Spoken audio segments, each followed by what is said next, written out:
Does your car have that ticking sound, your engine, and you just don't know what to do to get rid of it? You've tried everything. You've been told you need a new engine. You've been told try Lucas Oil. You've been told try Seafoam. Well, I have found the solution to that annoying ticking sound. Here we go. First of all,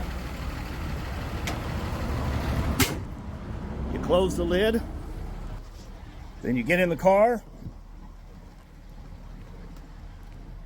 Close the door.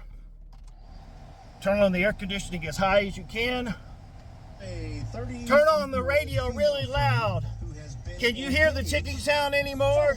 No, I can't either. Simple solution, and it's cheap to get rid of that annoying ticking sound in your engine. That is crazy. We were talking, and I was like,